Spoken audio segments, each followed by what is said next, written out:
रहीम अस्सलाम वालेकुम व्यूअर्स, मैं हूं शेफ़ सारा। आज मैं आपके लिए समोसों के लिए रमज़ान के हवाले से स्पेशल रेसिपी बना रही हूं। अक्सर लोगों को इसकी पट्टियां टाइम पे नहीं मिलती या ऐसी मिलती हैं कि जो बहुत अच्छी नहीं होती, इसलिए आप उसको इजीली घर में भी बना सकते हैं। जिसके लिए मैंने 2 कप मैदा ले लिया, यानी कि 1 पाव 250 ग्राम ये मैदा है। इसमें 1 टीस्पून हम नमक का डालेंगे और इसको अच्छे तरीके से मिक्स कर लेंगे। उसके बाद इसकी हम डो गूँधेंगे, थोड़ा सा पानी लगा के, बहुत ज़्यादा ओवर इसको नरम नहीं करेंगे, ये थोड़ा सा हार्ड होगा।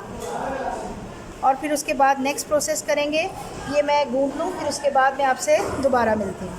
मैदे को मैंने गूँध के रख दिया है, अब इसको हम 10 से 15 मिनट का रेस्ट देंगे, फिर नेक्स्ट प्रोसेस हम बाद में करेंगे। इसको आप कीमे वाले, आलू वाले या वेजिटेबल वाले या दाल वाले समोसे बना सकते हैं।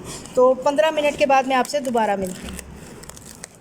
7 मैंने पेड़े बना लिए हैं और इनकी अब मैं रोटियां बेलती जाऊंगी और एक दूसरे के ऊपर रखते जाएंगे, फिर इनकी कटिंग करेंगे।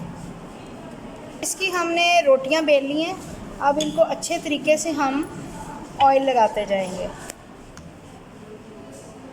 इसके हर कोने पे ऑयल लगाएंगे अच्छे तरीके से।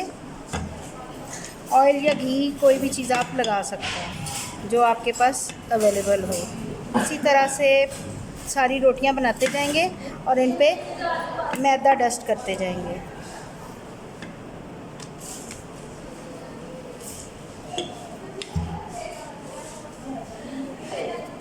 जी, अब मैंने इनकी पट्टियां काट ली हैं और तवे को मैं गरम कर रही हूँ।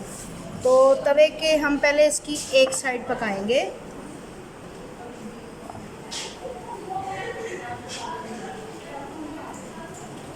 जी, इसको सेक लगने देंगे थोड़ी देर। 7 पट्टियाँ थी और इनको सेक लगने देंगे। जब एक साइड पकेगी तो फिर थोड़ी देर बाद दूसरी साइड को टर्न करेंगे।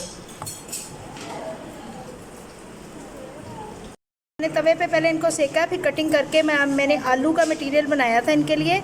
आप चिकन का भी बना सकते हैं, कीमे का भी बना सकते हैं, इसके अलावा किसी भी सब्ज़ी का आप बनाना चाहें तो बना सकते हैं। इस तरह से समोसे तैयार करेंगे और आप इनको फ्रीज़ भी कर सकते हैं, फ्रीज़र में भी रख सकते हैं इजीली। तो ये मैं फ्राई करके आपसे दोबारा मिलती हूँ। जी, अब समोसियों को आप डीप फ्राई करेंगे। इन समोसों को बना के हम फ्रीज़र में भी रख सकते हैं। जैसे आप रमज़ान आ रहा है तो आप ज़्यादा सारे बना के इनको फ्रीज़ कर सकते हैं। तो ये भी फ्राई होके निकलते हैं, तो फिर मैं आपको इनका लुक भी दिखाती हूँ। जी, मज़ेदार से समोसे हमारे रेडी हो चुके हैं। उम्मीद है कि समोसों की ये रेसिपी आपको रमज़ान में बहुत काम आएगी। आप इसको लाजमी ट्राई करेंगे। मिलते हैं अगली रेसिपी के साथ। अल्लाह हाफ़िज़।